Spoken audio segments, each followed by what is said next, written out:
You just run with the live thing here. So Root and Branch is. Yeah, I see you just had an interview with this expert on the rise of anti-Semitism. We might touch on that. Well, yeah, that's going to be April 11th, and he's actually a movie maker. He claims he's the person who guilted Steven Spielberg into making Schindler's List, that he had met, that he'd made many documentaries about the Holocaust, and that he'd met Steven Spielberg's mother, and that he had convinced her to convince Steven to make a movie about the Holocaust. About the Holocaust, yeah.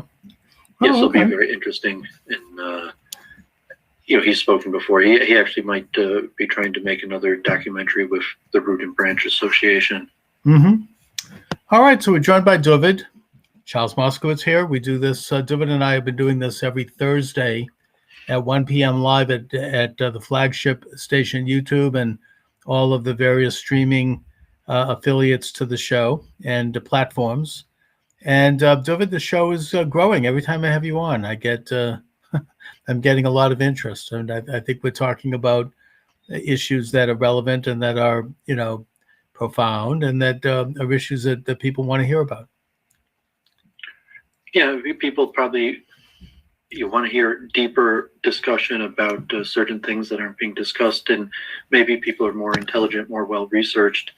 As I said to Luke Ford, kind of like Rush Limbaugh, is basically conservatism 101. It's the introductory class again and again and again, which has a use. I think there's even a statement in the Talmud that says the most popular rabbis are the ones that tell stories.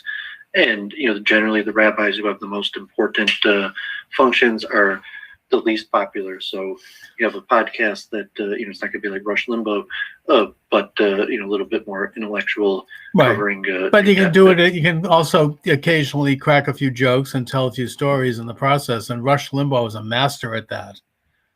He had a huge impact on society by basically, as you say, he kind of told stories and interspersed it with some pretty hard news. And he's like the initiator. So, if you get initiated by Rush Limbaugh, you always look at him. He's the one who initiated you. But years later, like 20 years later, if you move on, and I mentioned, like, even in high school, like, I bought his book, and he covered the basic conservative position on the major issues like taxes, crime, abortion, immigration. And after that, his show wasn't that interesting anymore. Just intellectually wasn't satisfying, because I kind of already learned that. And even 20 years later, if you pop him on, it's like, oh, he's basically doing the introductory class again, still 20 years later. Which, if you hold by what he's doing, is very honorable. But it's not the type of content I'm producing. Maybe in somewhat. I know what you mean. I mean, my main problem with you're more in his model. I mean, as much as I think he modeled talk radio and changed it for everybody, left, right, and center, whether they care to admit it or not. I think that at the same time, my main criticism was that he tended to be too much of a party hack. I mean, he was just the Republican Party. And I mean, that's fine, but it can narrow a broader intellectual understanding of what are the forces that drive our society and what are our culture. I mean, I'm a Republican, but I'm not going to be there pushing some Republican Party candidate or, position just because it is Republican. It's, I mean, I try to, and I think most Americans actually are not that hard partisan. We look at ideas and we look at people and we look at trends and we look at how they affect our own personal life and how it affects our society. And that doesn't necessarily comport to any particular party. The founding fathers warned us about parties anyway. Yeah, I saw your video on your new pamphlet, and thank you. Good work about encouraging or teaching people how to run for office. I know a lot of people who do that, and there's a lot of Jews who do that, but there's a lot of all types of people who do that, and even a lot of the people I debated, counter Semites, that they were active in trying to do that. And libertarians, like my whole life, anybody in politics is always trying to encourage people how to run for office. And a lot of it, if you've done it before, you could teach them, because it's bureaucratic.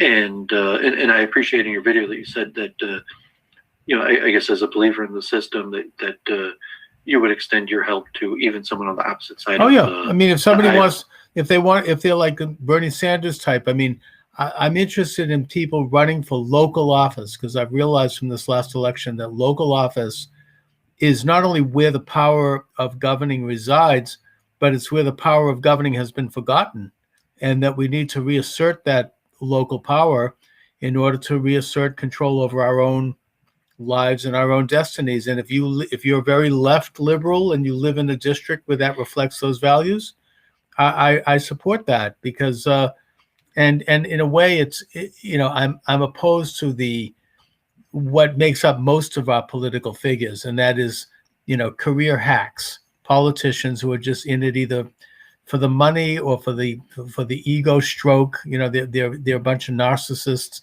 or they're just using it as a stepping stone to get to something bigger. And that's the majority, both liberal and conservative, both Democrat and Republican, of people who hold high office, probably as historically going all the way back.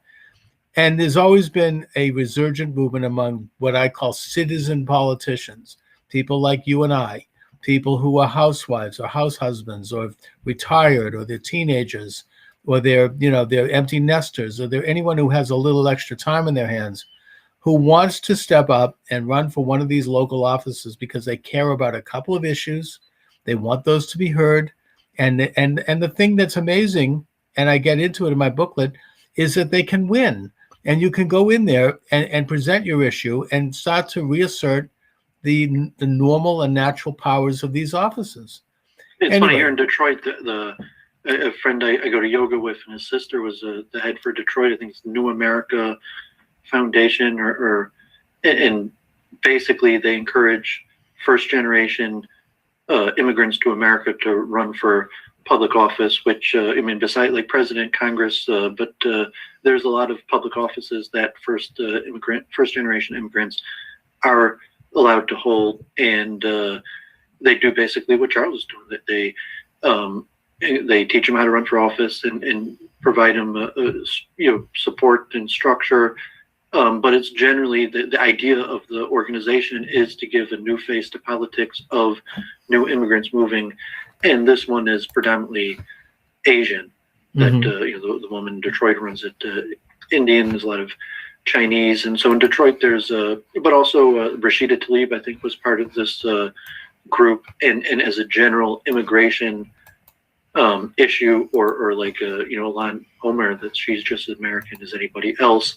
That these type there's not too much conservative activism, but even that organization, the head, I went to an event where the director from New York came out, and I asked her about Republicans, and she said, just like Charles, that yes, her organization is nonpartisan and would help out first generation immigrants who wanted to run for office as a Republican. And she said they had a few people that had initially thought they were going to run for a Republican, but I guess decided against it. And in reality, in urban areas, if there's an uncontested seat and you run as a Democrat, you probably have good chances of winning. And even to certain small demographic areas, or even largely African-American areas, it's very possible that like an Indian or Chinese or Arab immigrant like Rashida Tlaib, who, she's a second generation immigrant, could get into office. But the general strategy is the same everywhere. If it's someone on the alt-right, white nationalist, or pro-immigration activist, or APAC lobbying, like the game plan is basically the same for all of us. Oh yeah, and while I do support, as I say, the citizen politician, the citizen candidate, I'll make no bones over the fact that I'm conservative and that I want to see people who were supporters of President Trump run, but because I think that President Trump represents the citizen candidate in a way that's unlike any in history in the United States. So just to get in a quick plug here, the book is called How to Win an Election. It's available at Amazon Books, and I'm also offering my services as a consultant. If you are considering a run for local office, school board, whatever, I'll offer a 90-minute Zoom meeting with you, a private meeting where I'll go over your positions, I'll go over your plan, I'll help you develop a blueprint, and I'll, how to talk to the media and whatnot, and give you some basic issues and points that you can use to go forward in terms of running. So anyways, Dooovid, last week we talked a little bit about the business of the chief rabbi of Israel, or of the Can I throw in one quick thing unrelated, just because my birthday was yesterday, and this man on Facebook who is the disputed chief of the Sault Ste. Marie tribe, one of the 10 tribes in Michigan. I'd met him at the Democratic convention in Michigan, and I saw that ironically, he's a blue-eyed man, because I guess he's like 75% European-blooded, but he is in disputed control of like a tribe of some 40,000 members up north Michigan, and he had came down to the Democratic convention, and I actually was doing IRL filming outside and interviews, and I interviewed him, and I actually called him yesterday because it was my birthday, and he reached out on Facebook and told me to give him a call, and he asked me if I knew any civil rights lawyers, and he's got issues like in just the last guy you were talking to, just because you Kevin mentioned Miller, that, yeah. I wanted to at least make some effort to try to help this guy out. If that there's tribal money, there's corruption, there's voter registration, Red Lives Matter, there's Indians being purged from voter rolls, and this man's a tribal chief in Michigan, and that's disputed. If you know anything about Indian law, and almost all tribal leadership is disputed, especially when it has legal or monetary ramifications. I told him to call Alan Dershowitz. I said, Alan Dershowitz claims they answers all the calls. I know your last guest was mentioning stuff about that, and I told him I don't really know anyone. Kevin Miller, he should send a note to Kevin Miller. I just interviewed him. He's interesting author. He's involved with Indian affairs. I Facebooked you his profile. If you could, I will connect the two. This man was sitting outside the Democratic National Convention, and I was one of the few people interviewed him. Just Dooovid it actually got over 1,000 views, because Caitlin Bennett, who was I think one of Ellis Jones or something, she was there, and I got her in the video. So over 1,000 people watched that video, almost all because of Caitlin Bennett. But this man is at the beginning, and I interview him. He's sitting there telling me about the politics of the Sault Ste. Marie tribe in northern Michigan. Interesting. Speaking of which, I don't know if you want to discuss a purely political issue, but I just wanted to mention that because I felt obligated to try at least something. I'd be happy to pass it on to Kevin. Didn't know what to say if I help. I have no idea if he can help or not, but he's certainly involved with Native American affairs and indigenous issues. There's a major put in the state of Georgia, the legislature, and again, this is your elected officials. They have the power to do this. They have stepped in to try to remedy election irregularities, let's put it that way, by ensuring that absentee ballots are properly sourced through signatures and other sort of things that you think would be normal in most states. And there's a big uproar amongst left-wingers, and apparently Stacey Abrams, and now they've got Coca-Cola involved, and Delta Airlines has jumped in. These are the biggest companies in Georgia, who claim that somehow ensuring the integrity of the vote means something against Black people. Apparently, this is to be seen as racist. And I think that the exact opposite is true. After all, Black people came to this country as slaves. They in the worst possible situation. There can't be nothing worse than chattel slavery. And then they had to undergo Jim Crow and all kinds of discrimination, particularly in the South. And it took 100 years for Black men and women to get the vote and get it clearly. They had to get rid of things like poll taxes and all kinds of other tricks that were used to suppress their votes. And so they finally have the vote. They have the Voter Rights Act of 1964.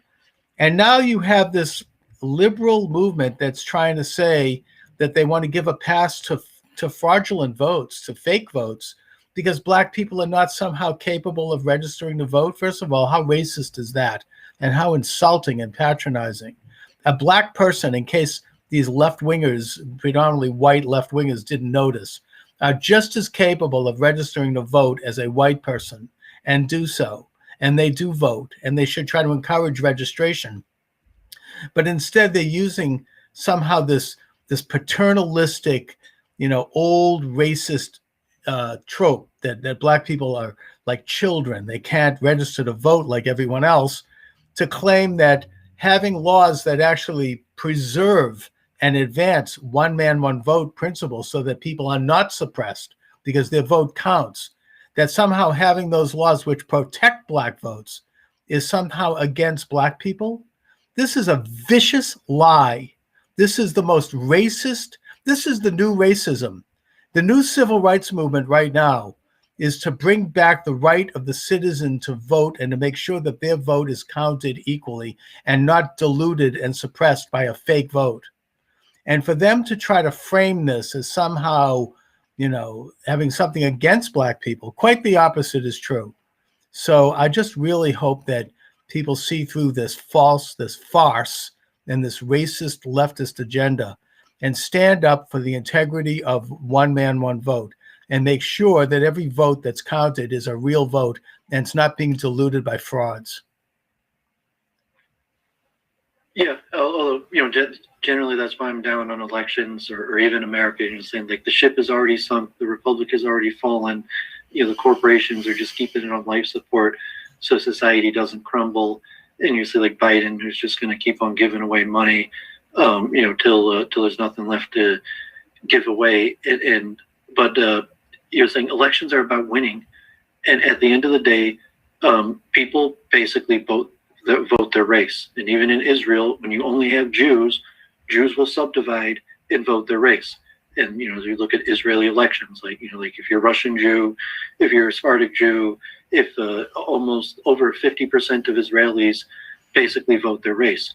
And in America, also probably half the population basically votes their race.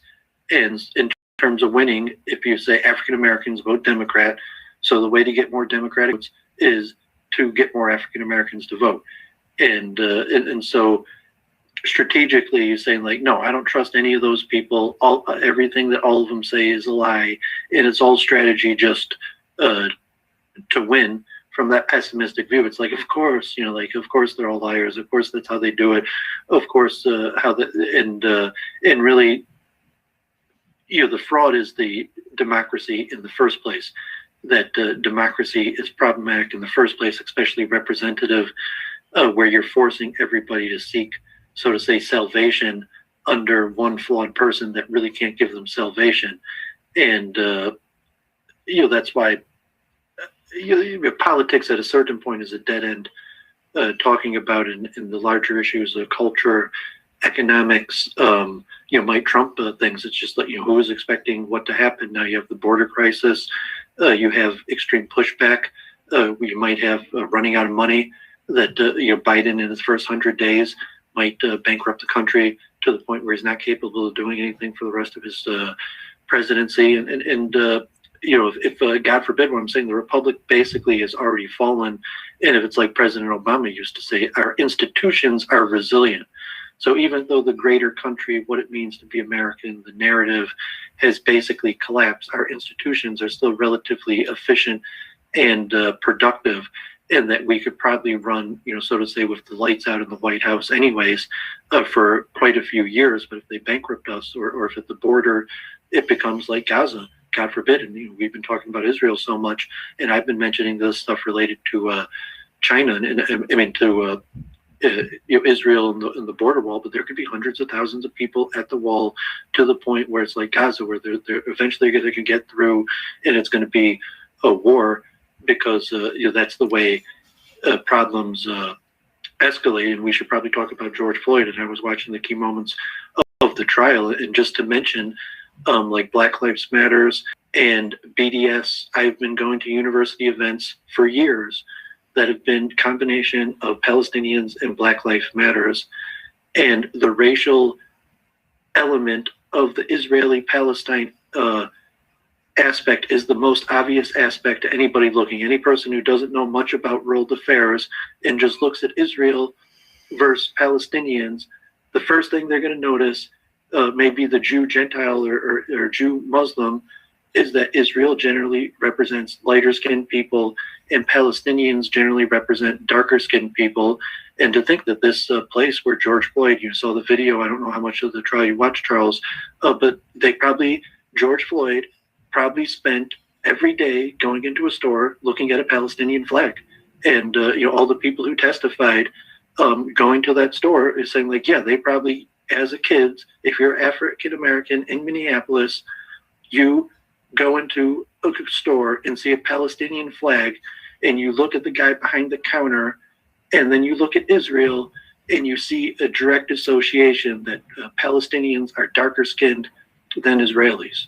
All right. Well, first of all, I just want to address the fact that I have no problem with, any liberals, blacks, anyone else voting. My issue here, and the issue that's being talked about in Georgia, and which is a reassertion of our institutions, is that they want to make sure that that vote is a registered vote as opposed to a fake vote.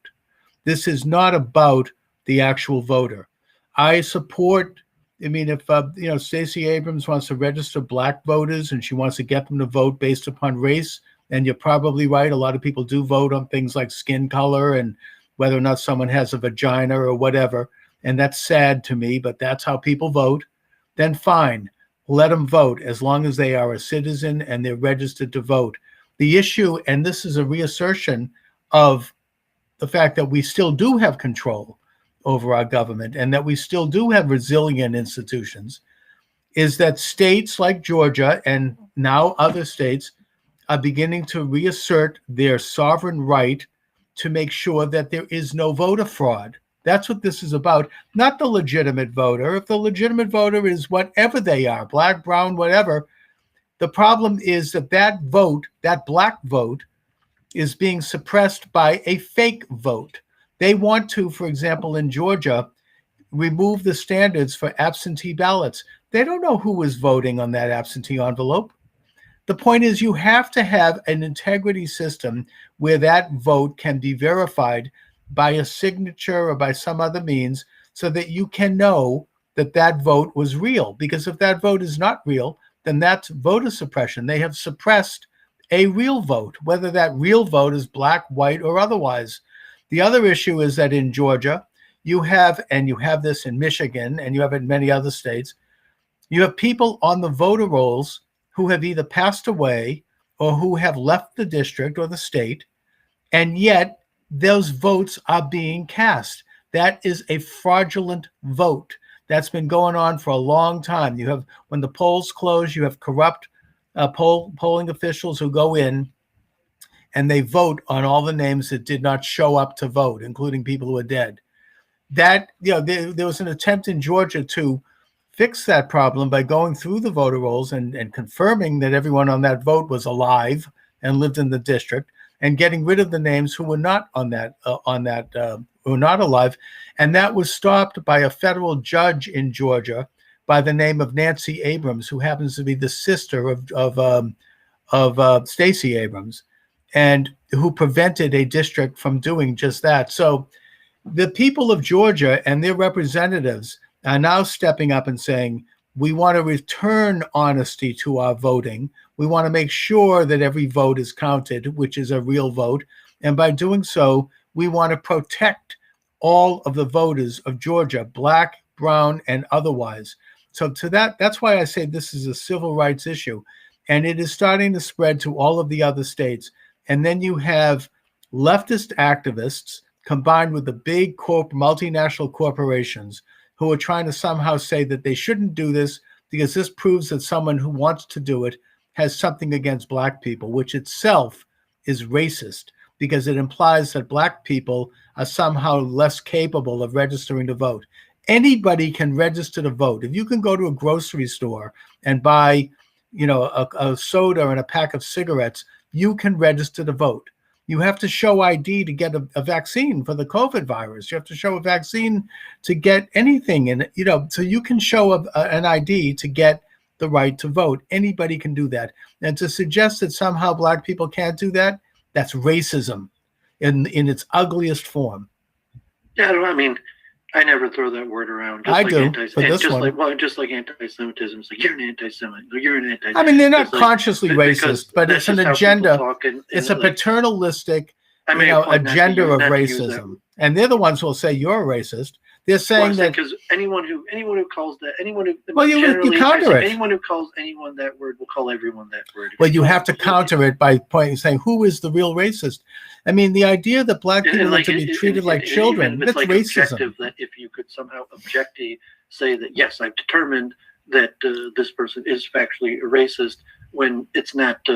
Well, it's not that they're individually a racist, you're going to say, like, but they're embracing ruin this person. No, I'm not saying any individual. I'm saying that they're embracing a racist idea when they think that black people are too incompetent to register to vote. That is an old racist idea. It goes back to Rudyard Kipling and his vision of the white man's burden. The somehow, better man than I, Gunga Din. That in other words, people who are not white are somehow not capable. They need to be treated like children. Zero sum, where one side wins and the other side loses, and we have to. Fine, but keep it honest. I want to make sure the vote is the real vote of a real person, and then let the better man win. I mean, I guess if they want to agitate for a liberal thing, fine. And Madison writes about the factionalism. We're saying people are going to be forced to choose a side in order to get their. Well, look, Dooovid, you and I agree on this. I mean, as I said, I'm not. Elements of those factions will be used. Sure, fine. As long as the people are registered to vote. As long as they're real voters. Every sect has a violent section. Like, even if it's like ultra-Orthodox Jews, you're saying, no, there's no violent deal. Every group is going to have a violent wing. They're going to have a pacifist wing. Well, as long as they're operating in the law. And again, I mean, they all have a right to vote as long as they're registered to vote, and we stop the frauds who are using false votes to win, which is what I would argue, and I don't want to say this too loudly because I'll be purged from YouTube.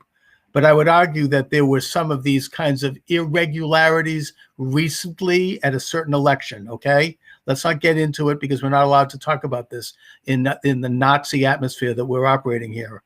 I don't want to go. Yeah, the only thing we could talk about now is George Floyd. All right, let's talk about George Floyd then. And I already mentioned that, let's change the subject. I think I've said enough. Flag. What effect is it that George Floyd and all those people for a decade what does that to do with anything under the Palestinian flag? What does that have to do with George Floyd? I mean, no, I don't see what that has to do with the fact that he was brutalized by this cop and he was probably die. To me, I mean, I think this cop was corrupt, and I think that I wonder why the Minneapolis. To say that. I'm saying, why you would even make conclusions like that. I didn't conclude anything. I don't have any inside information. I've watched a little bit of the trial. I've watched some of the trial. I've watched some of the footage. It seems to me that Minneapolis has an element in their police department that has been corrupt for a long time, going back apparently decades, and that the city has covered up for it, including former district attorney Amy Klobuchar, who apparently gave this guy a pass. And that these people, these corrupt cops, were functioning in a brutal way, and now they finally the chickens have come home to roost, so to speak. And he was finally caught on video brutalizing this man. Now, whether he actually that led to his death, I don't think that's relevant. Supporter. I was saying from a cold-blooded Trump supporter, God forbid, is say this man resisted arrest for 10 minutes, so they killed him. That's a good thing. No, I don't think I have never heard any. No, Trump did not say that. What are you talking about? I have never heard anyone say that this was a good thing. Trump was the first politician to come out and condemn it. No one on any side has said that this was a good thing. That is false. Did when it first happened. I never heard that. I want to see even in this, but in saying it. I never heard that. A pure right wing perspective. I never. No, that's not a right wing. The right has been opposed to police brutality and excess. The resistance of arrest, and why isn't that the mainstream Trump supporting position? Is saying, okay, God forbid, maybe he was. No, I don't think so, and I don't think he did do things wrong. He didn't. He didn't resist arrest anyway. They actually dragged him out of the car. Ahmaud Arbery, they say that Trayvon Martin cost himself his own life when he decided to attack George Floyd. Ahmaud Arbery cost himself his own life when he decided to attack Travis McMichael.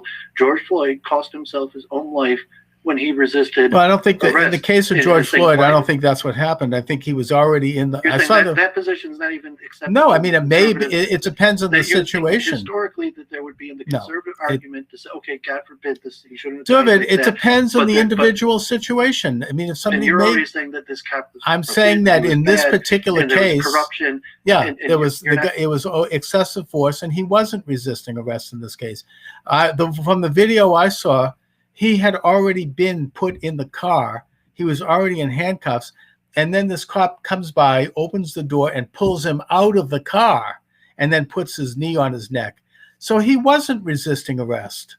So, I mean, that's the problem. Likely to be. I mean, so you've drawn your conclusion. Well, based on the evidence I've seen so far from the video, and based on the testimony I've heard, and I can't say I've watched every minute of it, but I've seen enough of it to see that he was not resisting arrest. He had already been arrested. When did you see the testimony of George Floyd's? I don't know if he was his friend, the guy McNichols or something. The man who said that he said that talking with him, and he was telling him, "Don't arrest once they have you in cuffs." Well, the thing is, he was already in custody at the time. I'm sorry that he cost himself his own life. No, I don't think. That's how I feel. You're supposed to be the conservative. I don't think that. No one is even arguing.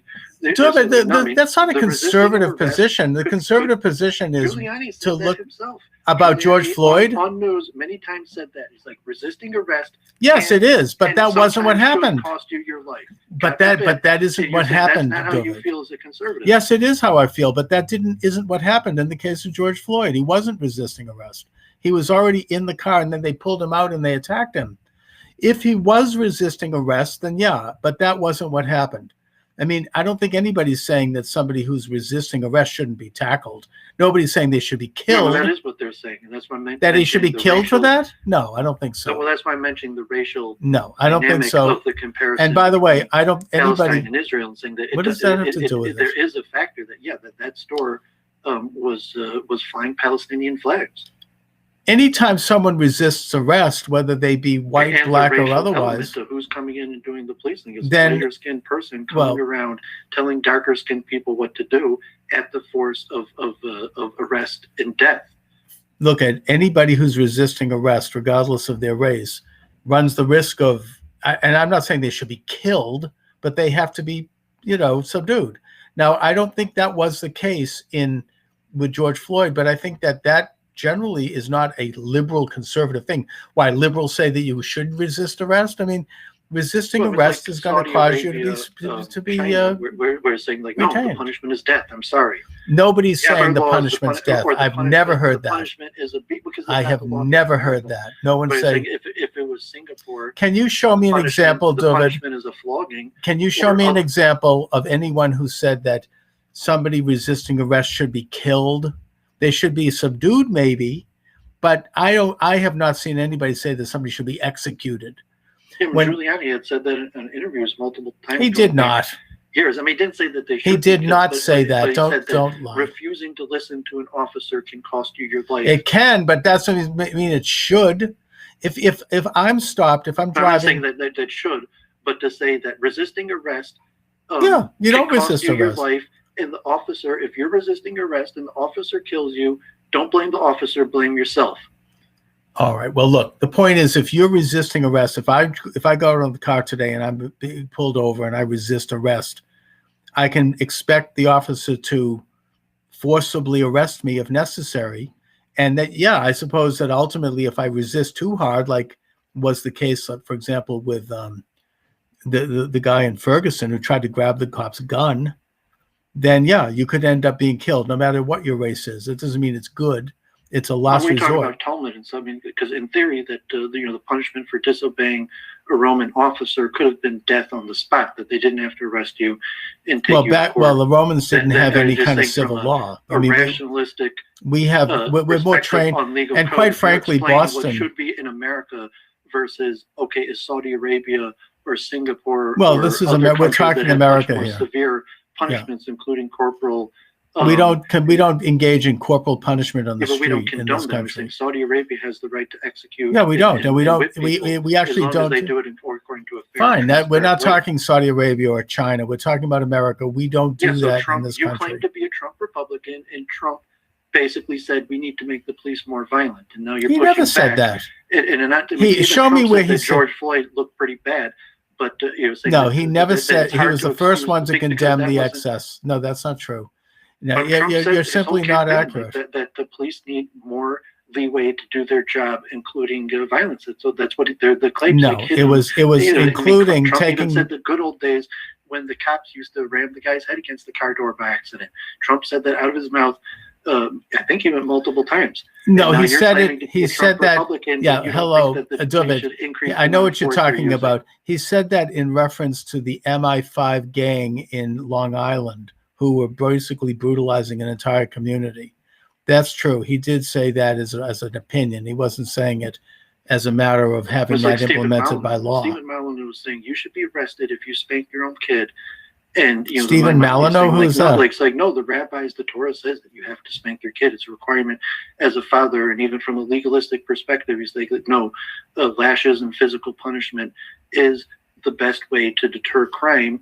And I think from a larger perspective, as long as it's transparent, that there is nothing against Torah to having no. In fact, physical punishment. I just read that book.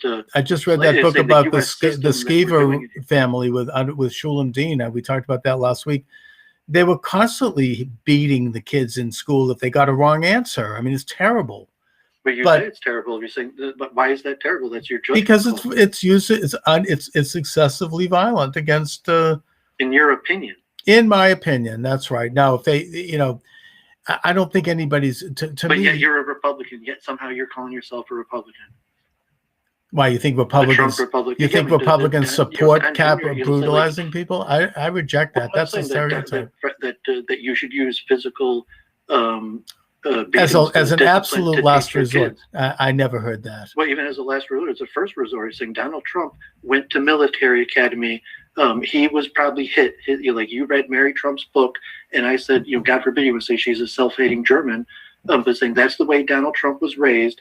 And she was a bitter niece. Says that that he was a psychopath and Fred Trump was a psychopath. You said no, Fred Trump was a great man and he did. Well, first of all, I wouldn't believe anything she said. Discipline his kid, and that's why Donald Trump is Donald Trump, who he is today, because his father did what it took. His father would physically assault his kids. I mean, I don't know. First of all, I wouldn't trust. That's what it takes to discipline your kid. That's Dooovid, I wouldn't trust anything she said. She was cut out of the will. She was bitter. She was vindictive, and I've seen some of her interviews. She just was out to get Trump because she was angry, not just at him, but at the whole family, because apparently her father died of alcoholism, and the family cut her brother and herself out of the will because they blamed his wife. I don't know. It's a personal thing. We don't know what happened. That's a family thing. But what I would suggest is that she's a bitter, vindictive, she didn't get money. She got a lot of money for that. I didn't mean to make any opinion. I'm just saying I wouldn't trust her that as a source. And you just said that that's not a good way to raise your kid. And you said no, that's how Donald Trump was raised. And I don't know if I believe that. I mean, if your source is Mary Trump, I don't believe it. Disciplinarian. And did enforce that kind of discipline. I don't think that's but I mean, beat him occasionally. I don't know what was life like in the Biden household. I mean, I don't know. This isn't even a liberal conservative thing. People do that. I don't agree with it, and I don't think it's. I mean, they have a right to an extent. I have never done that. I wouldn't do it to my own child. Your conservative radio and I just pushed back because you seem to be postulating that Trump. Had these certain. My opinion was that Trump. My understanding was that Trump vastly, and I lived in New York under Giuliani. I heard Giuliani speak many times. That they wanted to increase the amount of force that police should be allowed to use. That the answer to the crime problem in America is allowing the police to use more force, and that was my understanding. What Donald Trump's position is. Yeah, but not to the point. All right, fine. Who doesn't want to increase the amount of force that? All right, Dooovid. All right, yes, maybe in rare situations increase force, but not kill people. Not I don't think they No one's condoning what happened to George Floyd. Well, you're not a Jewish New Yorker who remembers crime before Giuliani and then crime after Giuliani to say why it went down. Jews supported Trump and Giuliani so much. Yeah. Oh, I do remember that. Because Giuliani used this, the I don't know if he did it. You know something? Law. I'm not sure he did it by increasing excessive force. I think Well, they did. He did. Stop and frisk was Giuliani's program. That's not force. That's just simply. Of course it is. Was it violent? I mean, well, maybe against the wall and frisk him. Fine. It wasn't like physically. You don't even need permission. You didn't have to do anything wrong for you to take the guy, push him up. If somebody if there was a reasonable suspicion that somebody was involved in a crime, then yeah, that's what they did, and they reduced crime. I don't think they were saying that if just being black is a reasonable. No, I'm not suspicion. saying that. Well, so what does it mean to be a Trump Republican? What does it mean to say that these policies work? That stop and frisk was a good policy. If somebody appears, and that it worked. If you have, by the way, I live in Boston, and in Boston, the police. That was the Trump position. It's like the police are very well trained here. Now you have Charles Moscowitz 4 years later claiming that the returning to stop and frisk wasn't the Trump. No, position. I don't. I think it was, but I'm not sure that that's a violent. I think that's simply saying that if you see a crime, if a police in their training believes that they are seeing a commission of a crime, then they should take reasonable measures to stop and apprehend the person that's committing that crime, so that there isn't high violence. Crime neighborhoods, not people that in high crime neighborhoods, even people that are not looking like they're committing crime, just anybody could be stopped and frisked in high crime areas. Yeah, but I don't think they just stopped Stop and frisk. The police already have a right to stop and frisk people if that look like they may be engaging in a crime. If they're just stopping and frisking random, to stop and frisk someone that didn't look like. Well, that's the questions of it. I mean, if they're well trained, they're not just stopping and frisking everybody that walks by, but they're stopping and frisking. Racial. It is like that because it's racial to say if you're. I don't think they were doing that. I think they were doing it. So you're no, I'm pretty close to New York, and my family is from New York. I know a good deal about New York. And I don't think that they were just simply randomly stopping people because they were black or because they were whatever. They were doing it because. And let's say you say that that's the Trump position. It's not the Trump position. If you're saying something different, you're not a Trump Republican. No, it's not a Trump position. The Trump position, as I just said, and I don't want to talk in circles, was that a vigorous enforcement of the law, you would give police professionally trained police, hopefully, and they should do a better job of training people, the power to understand when a crime is being committed and to take reasonable measures to stop it. That didn't mean they had the right to be violent. Now, if somebody's resisting arrest and there was a reason why they were being arrested, they weren't just being arrested because somebody felt like arresting them, and it doesn't matter what their race is, they have to be subdued. And that doesn't mean they should be killed. I have never seen anybody say that they thought it was a good thing that George Floyd died as a result of this. Of the officer, it happens if a person's not to say God forbid that it should have happened, and not even any police association. Although some people, like maybe even Trump and some right wingers, even here Ron Weisner was in the news here calling to be resigned as the board of director, University of Michigan, for saying statements about politicians being assassinated. And first he tried to defend his remarks. Now he's apologizing. And did he call for like a specific politician to be assassinated? Yeah, I mean, that's not legal. He claims that he was joking, but yeah, we had you don't do it. He called the three witches that need to be burned. Something about America burning the stake. No, you can't do that, especially if you're mentioning people. What about defectors? And let's be careful here, Dooovid, because I could get shut down on YouTube. Yeah, so God forbid there's on that's not a lot. That's not every paper in Michigan. No. Few weeks there's videos of this and he should be probably brought. I mean, you can't literally openly physically threaten. Well, I don't think anyone thinks that he was openly physically threatened. Sounds like he was. You know what I mean? Look at maybe Johnny Depp made reference to killing President Trump. I mean, you had this play, remember, where they were beheading Trump on the stage during a Shakespearean play, and then you had that Kathy Griffith held up a bloody head of Trump. I mean, these things were given a pass. I don't think they should have been. I think from a free speech that he's probably protected, and if you want to go over the dynamics of of a direct threat, like a generic statement that, God forbid, my enemy should be assassinated, versus you saying can't do that my enemy is specifically referring to this very person. You know, I think it was and these former. I assume he's not legally culpable. Dooovid, it was former. It was former Supreme Court Judge Oliver Wendell Holmes was very famous at saying that free speech does not mean you can yell fire in a crowded theater. And if you're going to be literally publicly saying things about a specific person that are threatening in nature, that this person should have X, Y, and Z, that is yelling fire in a crowded theater. Like, I don't know why the Secret Service didn't talk to Madonna after the Pussy Hat rally when she said she had fantasies of burning the White House, right? That is a physical threat. And that was to a major crowd. You know, these things are, you know, it goes beyond free speech. When you're literally threatening to physically harm a person publicly, especially when you yourself are a public figure. I mean, I don't know if it should be illegal, but it's something that there should be consequences for that, don't you think? Yeah, you have to check the law, because I think historically there have been cases, and if someone says, like, you know, God forbid, like, treasonous politicians should be hung, that could be that could protected, be. I mean, if you mention it, it's a direct, somewhat of a direct if they mention them by name personally. The insurgency on January 6th kind of hinges on that. I reject that term, by the way. What was saying that the point is, I have a right to talk about overthrowing my government.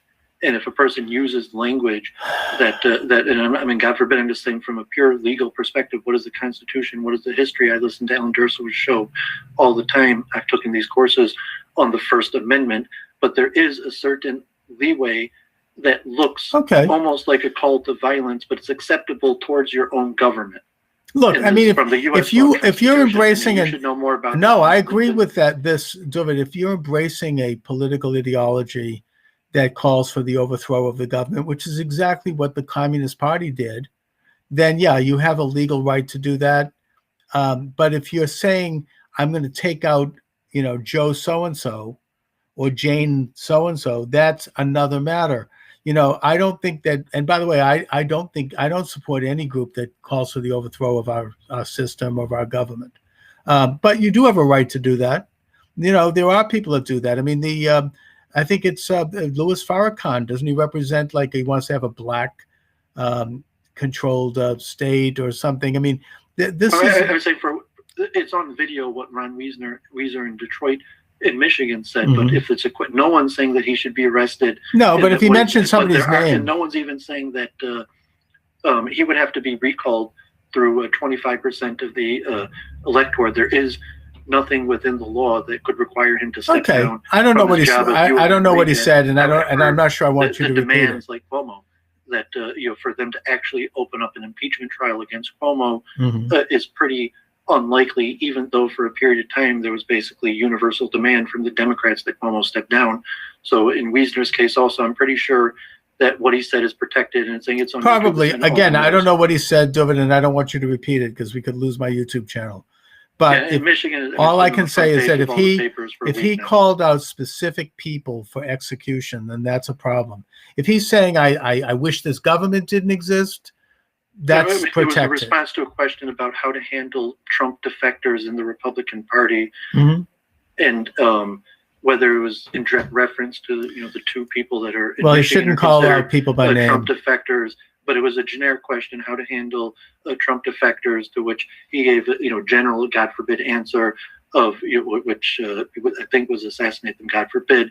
And no, I don't think that there's any question that he should be arrested. And it wasn't generic to a name; it was generic. And he said actually, he defended it after the first few days. He was defending it and said he was just being funny, and that he would never call for violence. Oh, that's a real side slapper. But I said, what if the guy says no, I meant it, and I was calling for violence, and it should be protected because I have the right to defend myself against my own government, and if the people who are against me through the fact that they're sitting in a government office, I have a right to defend myself against even the government. And God forbid, I'm not advocating that position, but it's something that has been debated in U.S. law and even on Republican elements. We could debate about how big that a sizable chunk of the Republican party, Second Amendment and things like, no, I have a right to defend myself against the government.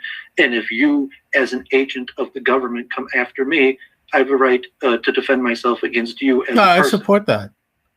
You do have a right to defend yourself against the government if they come after you illegally. I mean, that's what happened in Nazi Germany.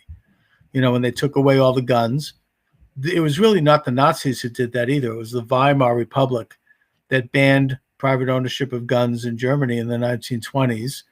They did it because there was concern about both the Nazis and the communists who were starting to engage in internecine street battles with guns.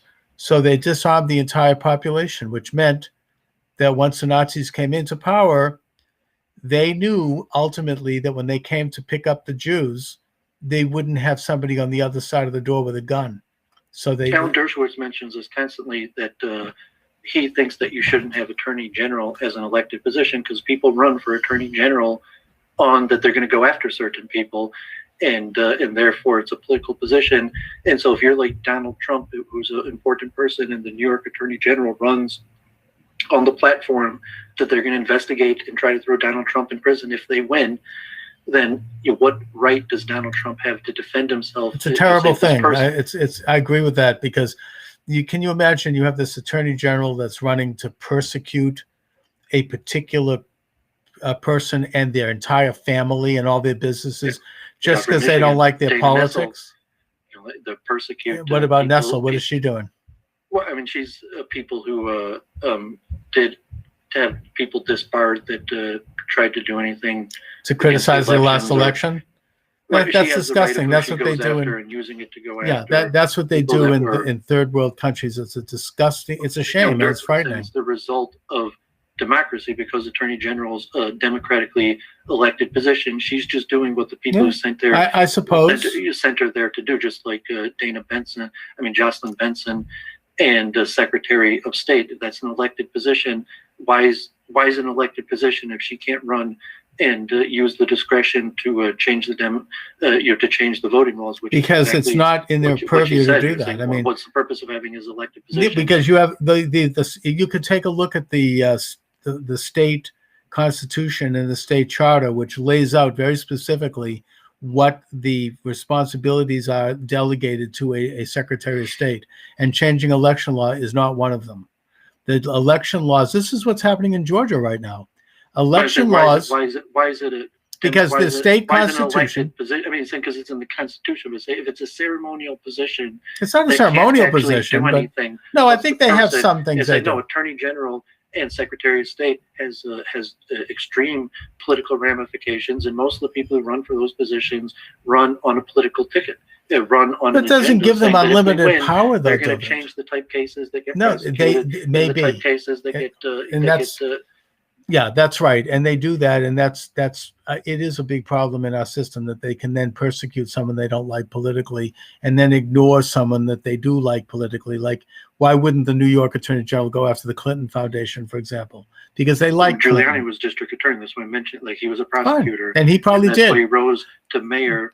But as far as the officers go themselves, they have specifically proscribed powers, and when it comes to making election laws, those powers, according to the federal constitution, Article 2, reside with the state legislators, not with the attorney general, not with the governor, not with judges, not with anyone else. That's why I'm talking about running for local office. That's why I wrote this book, Dooovid, because I want to see people run. By the way, the book again, How to Win an Election. I want to see people start to run for state rep and state senator, so that we can see our legislatures take back their sovereign powers under the Constitution, because they've forgotten those powers. The Michigan legislature forgot that they had that power, and there was recently a judge who ruled in their favor. It's a little late, but they did. I make a point, like, I know almost all of not all, I know a lot of political activists, people involved in various venues, getting people to run for office, and saying, like, no, if you're not a millionaire or you don't have tens of thousands of connections, do not run for representative or senator probably don't even run for, unless you know. Yeah, but I get thousands of into people Dooovid, I or get have into how hundreds to of do it thousands with of no dollars. money. But there are It can be positions like done. a school board Yeah. and local treasurer and various things that even if you don't really know anybody, don't have a bunch of money, you could win. But it's saying like, no, I mean, Exactly. if you're thinking of running for like Charles lost. He's a great guy. He's an extremely intelligent, and he still lost. You're running for, you could be a billionaire. Well, that's why I talk about local office in your area. You still might lose if you run for state representative versus if you're trying but to. You have a chance when you run for really local office. That's why, yes, you do. I mean, you could, like, I'm not pushing back on your voice, but I say like, no, I mean, like, you really have almost no chance of winning. Like a U.S. Congress. No, you office, do have, even if you're a millionaire. No, you know something. If you win your local office, spent hundreds of thousands of dollars. Yeah, but if you win your local office, money and still lost. Dooovid, if you win your local office, and you can do it with very little money, if any, and I go into strategies on how to do that, then once you take that office, then you're in a position where you could build your reputation and your name based upon things you're doing and based upon positions you take. And it would set you up to run for maybe U.S. House or U.S. Senate with very little money.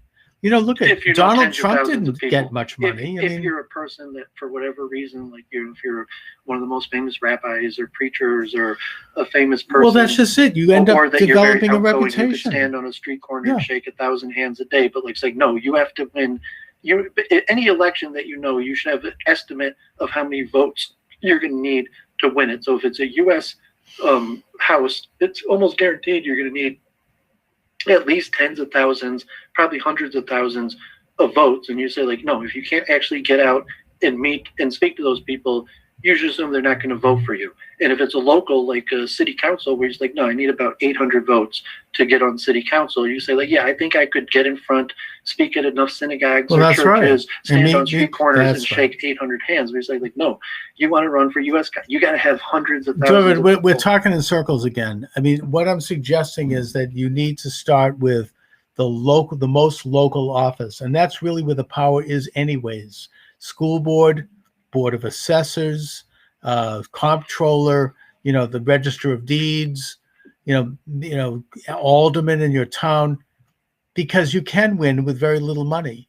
Once you hold that office and once you start to take various actions as an office holder, helping, the people that you represent and reasserting the sovereignty of those offices, then you can start to build up a reputation and make the kind of connections that would lead to running for, being considered for and running for a higher office. It has to start at the ground level. That's why I wrote this book. You have to begin at the grassroots level, even if it means just becoming a member of a Republican or Democratic town committee. You can do that without even running. You just show up and you start to ask others to bring you in. And then you can start to change that committee in a way that more reflects citizens. So, that's what I'm talking about here. I'm not talking about, yeah, you're right. It's not likely you're going to fly into the U.S. Senate unless you have a lot of money or if you have a big name recognition, like that guy who was a coach in Alabama, Tuberville. He had a big name in that state. Football coaches are admired in Alabama. That's a big position. So he could run for the Senate and win, and he did. But unless you have that going for you, you have to start out small. Anyway, Dooovid, what else is new? Yeah, so, we talked about this Luke Ford, half Galician in the YouTube chat. The Jonathan Pollard article. Yes, what about Pollard? Okay, I'm a half Jew here. You see how difficult it is for me. People accusing me of being an anti-Semite, even though I, trying my best to be Jewish. And what happens if a rabbi tells me that Jonathan Pollard is right? You converted to Judaism, you went to our schools, and as a Jew, you are in fact obligated to have more loyalty to Israel than America. And if the situation arises where you needed to give information to Israel that would help Israel, even if it would go against America, that is your obligation as a Jew. Who said this, a rabbi? Well, I mean, Jonathan Pollard had his op-ed where it's basically, I don't know if he was bragging, but he basically encouraged people to give American secrets to, and they had the picture of Netanyahu, even like, maybe Netanyahu, and I mean, you could take that at all levels to say, like the Judge Brandeis, the hyphenated Jew, the Zionist America, I'm a good American, even though I try to use my position in America to help Israel, and it has absolutely no contradiction on me being a good American, versus, like, let's say a hypothetical Talmudic situation where your loyalty comes into question. We say, God forbid, Nazi Germany. We know what happened in World War II, and historically it's happened to Jews many times, that if hypothetically the situation arose where your loyalty was put to the test of Israel or America, that you would have to choose Israel. And let's say, like Luke 4, you're saying he's a convert to Judaism. Mm-hmm. You're like, no, you're a Jew now, and you have to choose Israel. That was the price of conversion. And, just to make it, we were talking immigration law, because, with the state of Israel now, conversion is not really a matter of religion. It's a matter of immigration law, because if, Sudanese people convert to Judaism, then they have a right to immigration. If they can't convert, they have no right to immigration. And, Sure. Overall understanding of, God, the place of America, or even like a Jehovah's Witness type argument. So like, no, I don't actually, like, I don't actually have loyalty to America. I do have loyalty to Israel, and I don't think I did anything wrong. I don't think I deserve to be hated or persecuted in America just because my ultimate loyalty is for Israel. You know something, Dooovid? I look, this is a complicated question. My understanding, and I'm speaking here not as a rabbi, not as a Talmudic scholar, I'll be the first to acknowledge, but my cursory understanding is that the Jew is supposed to be loyal to the nation that hosts him, and that we say a prayer when we go to the synagogue on Shabbos for the welfare of our president and of our government and of the United States, and that our loyalty is to the nation to which we reside, and that's first. We are also supportive of the state of Israel, but not first. That is not our first, certainly not my first loyalty. My first loyalty is to the United States, which is why I think that Jonathan Pollard is a traitor. But if you deconstruct that to question your Judaism and say, okay, of course, every rabbi is going to agree that you have a loyalty to the country you reside in the citizenship, except when there's a direct conflict between your loyalty to Judaism and the loyalty to the state. So it's like, yeah, just generally, of course, you should be a good American. However, what about the case where it comes to be that there's a conflict? And you mean if the host country is persecuting me for being a Jew, like Nazi Germany or something like that? I mean, what do you mean? Well, I mean, let's say you're Jonathan Pollard and you're worried about the safety. I mean, it doesn't appear that he was such a benevolent Israel lover, but if the benefit of the doubt that if you're in the government intelligence Jewish person and you see information that would be extremely valuable to Israel, but as an American, it would probably be bad or against the law to give to Israel, that you have a conflict of interest. And if it's a legal one where you're saying, should you break the law, or if it's actual type question that would appear in Jewish law, like extradition or a crime. Let's say there's a Jew who has been charged for a crime and he's due to be sentenced in America, and he flees to Israel, and America wants to have him extradited to America. And there's hundreds of cases like this in various law. Mm-hmm. And I mean, America and Israel have various agreements, but there's many cases of Jewish law like that. God forbid, that woman who was accused of molesting students at a school in Australia, and it took like 10 years in court cases for Israel to extradite her. But there are going to become multiple cases where let's say the punishment to say, if a friend of mine does something really dumb and messed up and he gets caught and arrested and he gets the punishment according to the U.S. law, and I say, like, no, this guy's a Jew. He's a friend of mine. I know he's guilty. I'm sorry. Like, I know the law. I'm not claiming he wasn't guilty, but I'm claiming he's my friend. He's a Jew, and the American legal system is not just, and I should do everything in my power to try to help him get out of prison, even though he's guilty. And the rabbis in Israel, the Orthodox rabbis, even to a lot of rabbis, even Jewish judges here in Michigan, agreed with the sentiment that yes, it doesn't matter if a person's guilty, that you should try to help get him out of prison. But these various because issues, he's a Jew, conflict between Jewish law and American norms, and even if it's like excessive force, it's like Giuliani. All right, and Dooovid, Trump, say like, no, they do like excessive force. We're reaching toward the end of the program. I just want to mention, I mean, I don't know a lot about it other than that I seem to recall that notorious Jewish mobster Meyer Lansky, at the end of his life, wanted to flee to Israel to avoid the sentences that he was to receive. And it was the Israeli government that said, you're not welcome here, because you're a criminal and we're not going to give you fair haven. Now, we can pick up the threads in this conversation next week, but I just want to bring up one more quick thing. We have a few minutes left that came to my attention. I don't know if you've heard about the Jerusalem Declaration that was just signed a few days ago. Do you know about this? I'm not sure if it was big news. It was relatively big news. It wasn't as big a news as you think, but it was signed by, I don't know, upwards of 100 Jewish scholars and Jewish studies professors around the world. When you told me about a week ago, you're talking about when the embassy was moved, or a new one? No, this is a new thing. What it did was it redefined the definition of anti-Semitism to not include BDS, Boycott Israel.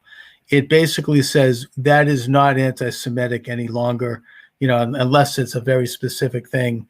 And, it contradicted an earlier statement that was signed about a year ago, which said that boycotting Israel is anti-Semitic because it singles out Israel for issues that are not being applied in the same manner to other countries. And the people that signed this document, which was just published, and look into it, we'll talk about it next week, they're really the far left-wing types. And the reason they did it, in my opinion, is it gets down to this idea of intersectionality. The fact is that radical Jewish groups and far left-wing Jewish groups have been recently excluded from other left-wing things because they support Israel.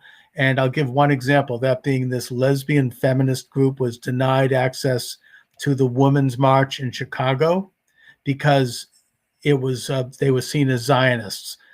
I think that this document basically is the way for the radical left in Judaism to kiss up to the rest of the left and say, oh, we're okay. We're throwing Israel under the bus. It's not, and we're getting into the program here. So I think that's what it's about. We don't really have time to talk about it right now, Dooovid, but you can say a little something. Yeah, but just that was what I was trying to mention regarding George Floyd as symbolic for the greater struggle of Palestine and Israel, that from some perspective, it's like George Floyd went to a store that was owned by Palestinians. George Floyd every day, went to buy cigarettes, he was a regular customer at a store that bore the Palestinian flag. And if you're the majority of the Jews in America that are on the left, it's a struggle for survival, largely related to these identity issues, like the whiteness of Jews and the difficulty to have our identity. So if you're in university, you're not going to be able to back Trump, or these values. Dooovid, I think that, let me just say, because we got to go, but yeah, it's a struggle of survival for the left, but it's not a struggle of the survival of the state of Israel. But anyway, on that note, I shall wish you adieu, and we shall talk happy next Hanukkah, week. And the last, same to you. The historical, the Jews, the seventh day of Hanukkah. Passover is this Saturday. Commemorates the 3,000 some year anniversary of the splitting of the Red Sea. Fantastic. And, so celebrate and enjoy. Same to you, Dooovid. Have a good one. Thanks, Nick. Thank you.